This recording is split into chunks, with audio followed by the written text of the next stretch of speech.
भोपाल से बड़ी खबर आ रही है, जहां पर 27 फरवरी से मध्य प्रदेश विधानसभा का बजट सत्र शुरू होने जा रहा है। 27 मार्च तक ये बजट सत्र चलेगा। बजट सत्र के दौरान कुल 13 बैठकें होगी। राज्यपाल के अभिभाषण से सत्र की शुरुआत होगी और वित्तीय वर्ष 2023-24 के लिए बजट पेश किया जाएगा। तो शासकीय और अशासकीय कार्य संपादित किए जाएंगे बजट के पहले।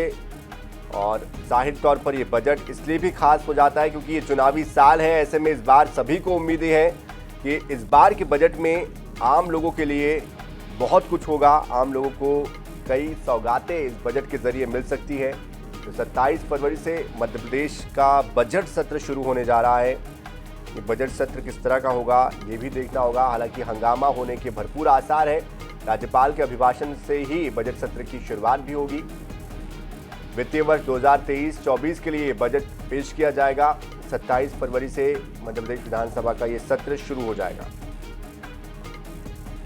तो इस बजट सत्र के जरिए कोशिश ये भी होगी कि उन तमाम विकास के कार्यों को पूरा किया जाए जो कि अब तक अधूरे हैं और उन सौगातों को दिया जाए जो कि आने वाले समय में चुनाव पर सीधे प्रभाव डाल सकती है। तो वही विपक्ष की कोशिश होगी कि वो इस बजट सत्र में तमाम रुकी हुई योजनाओं को लेकर अपनी बात रखे, विकास के अधूरे कामों को फिर से एक बार पटल के सामने लाए। साथ ही कई राजनीतिक मुद्दों पर भी बात जरूर होगी। और इस खबर पर अधिक जानकारी देने के लिए हमारे साथ हमारे विशेष संवाददाता अनुराग मालवीय भी जुड़ चुके हैं। अनुराग, चुनावी साल में ये बजट सत्र की घोषणा हो चुकी है। ऐसे में इस बार का बजट किस लिहाज से खास रहने वाला है? क्या कुछ खास होने की संभावना है? देखिए, बहुत महत्वपूर्ण है। जैसा कि हमने देखा ये चुनावी साल है और इसलिए तारीखें भी हम देखें तो अभी तक का जो शेड्यूल आया है सेशन के, उनमें सबसे लंबा शेड्यूल जारी किया गया है विधानसभा सचिवालय की तरफ से। 27 फरवरी से 27 मार्च तक, यानी कि पूरे एक महीने की सत्रावधि रखी गई है इसमें। और इसमें अगर हम देखें तो बजट और बजट के अलावा लगभग हमने देखा है कि पहली बार ऐसा हो रहा है कि 100 से अधिक हाउस के बिजनेस यानी शासकीय कार्य इसमें शामिल किए गए हैं। और तो निश्चित रूप से अगर हम देखें तो बहुत महत्वपूर्ण ये सत्र होने वाला है। और ये बजट भी अपने आप में बहुत महत्वपूर्ण होगा क्योंकि चुनावी साल का बजट अपने आप में इसलिए मायने रखता है कि इसमें वो योजनाएं शामिल की जाती है जो कहीं ना कहीं जन आकर्षित करने वाली हो, जन लुभावनी हो। तो इसमें देखने वाली बात होगी कि कौन सी इन नई योजनाओं की लॉन्चिंग मध्य प्रदेश सरकार करने वाली है, किन योजनाओं और किन फंडों के लिए बजट आने वाला है।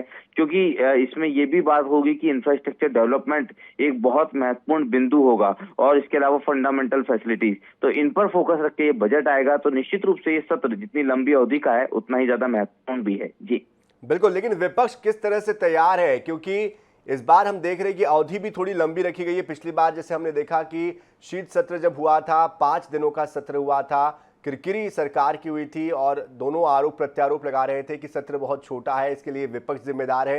इस तरह की बातचीत हो रही थी। लेकिन इस बार सत्र थोड़ा लंबा भी रखा गया है। इसके पीछे की प्रमुख वजह और विपक्ष की तैयारी? देखिए, दो बहुत महत्वपूर्ण बातें अगर हम देखें इस स्ट्रैटेजी को सरकार की, तो सबसे बड़ी बात इसमें ये हो गई है कि लंबा सत्र रखा है तो जो बार बार का पत्राचार होता था, एक आरोप लगता था विपक्ष का या नेता प्रतिपक्ष पत्र लिखते थे संसदीय कार्य मंत्री और विधानसभा अध्यक्ष को, तो वो रास्ता विपक्ष के लिए खत्म हो गया है। दूसरी बड़ी बात है, हम देखें तो ये सबसे बड़ी चीज विपक्ष की रणनीति की बात करें, विपक्ष घेरने की कोशिश जरूर करेगा, लेकिन विपक्ष के लिए सबसे महत्वपूर्ण ये होगा कि वो कितना एक नजर आता है। क्योंकि यहाँ हमने देखा है हमेशा विधायक उनके अपना व्यक्तिगत रूप से प्रदर्शन करने में ज्यादा रुचि रखते हैं। तो उसके पहले कहीं ना कहीं कमलनाथ को और नेता प्रतिपक्ष गोविंद सिंह को ये कोशिश करनी होगी कि एक साथ बैठकर रणनीति बनाए। क्योंकि अभी समय है, काफी देर समय पहले नोटिफिकेशन हो गया, एक महीने का सत्र है, तो चुनावी साल के हिसाब से विपक्ष को भी उतना ही मजबूत नजर आना होगा जितनी सत्ता पक्ष की तैयारी रहेगी। जी बिल्कुल, आखिरी सवाल अनुराग आपसे यही रहेगा कि जिस तरह से हमने देखा कि कई जो संविदा कर्मचारी है, जो ठेका कर्मचारी है, वो नियमितीकरण की मांग कर रहे हैं, अपने जो वेतन भत्ते हैं उसको लेकर मांग रख रहे हैं। ऐसे में क्या उनकी संतुष्टि के लिए कोई बीच का रास्ता निकल सकता है, कोई घोषणा हो सकती है? देखिए बिल्कुल निश्चित रूप से, और दो बड़ी बातें इसमें हम देख सकते हैं। ये जो कुछ भी प्रक्रिया होनी है खासतौर पे कर्मचारियों की नाराजगी को लेके, ये बजट सत्र के पहले ही हो जाएगी, क्योंकि बजट सत्र के पहले अगर नहीं होती है तो विधानसभा के घेराव की स्थिति कर्मचारी बनाएंगे, क्योंकि इस बार जिस तरह का मूवमेंट कर्मचारियों का है, ये निश्चित रूप से सरकार के लिए चिंता का विषय है। ऐसे में साफ तौर पे हम मान सकते हैं कि पहले ही कैबिनेट में कुछ प्रस्ताव आएंगे, अनुमोदन आएंगे और उनको मंजूरी मिल जाएगी। उसके बाद उसको विधानसभा के पटल पे रख के जो है अंतिम रूप दे दिया जाएगा। तो साफ तौर पे ये एक बड़ी संभावना है और कर्मचारी उम्मीद भी कर सकते हैं, और ये सरकार की मजबूरी भी समझ ली जाए, क्योंकि हम देख रहे हैं कि हर दिन एक बड़ा आंदोलन किसी न किसी कर्मचारी संगठन का फिलहाल मध्य प्रदेश में चल रहा है। बिल्कुल, जाहिर तौर पर एक दबाव भी, और ऐसे में मास्टर स्ट्रोक चलने की कोशिश बिल्कुल की जाएगी सरकार की तरफ से। बहुत बहुत शुक्रिया अनुराग इस पूरी जानकारी के लिए।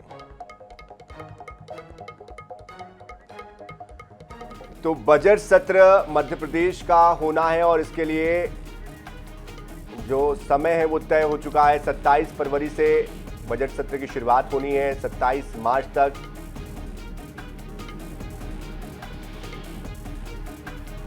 तो इस बार का बजट बेहद खास होगा क्योंकि चुनावी साल है, और जैसे कि हमारे विशेष संवाददाता अनुराग मालवीय भी बता रहे थे, जो नाराज कर्मचारी है, जो संविदा कर्मचारी या ठेका कर्मचारी है, वो लगातार अपनी मांगे रख रहे हैं। ऐसे में उनके लिए कोई बीच का रास्ता निकाला जा सकता है। मध्य प्रदेश विधानसभा का यह बजट सत्र 27 फरवरी से 27 मार्च तक महामहिम राज्यपाल के द्वारा आहूत किया गया। इसमें बजट के साथ साथ विधेयकों पर सारगर्भित चर्चा होगी। प्रश्नकाल, शून्यकाल, ध्यानाकर्षण के माध्यम से जनहित से जुड़े मुद्दे पर सारगर्भित चर्चा होगी। यह सत्र बजट के साथ साथ जनहित के मुद्दों के लिए भी काफी महत्वपूर्ण बजट है। अब इसमें प्रश्न लगना प्रारंभ हो जाएंगे।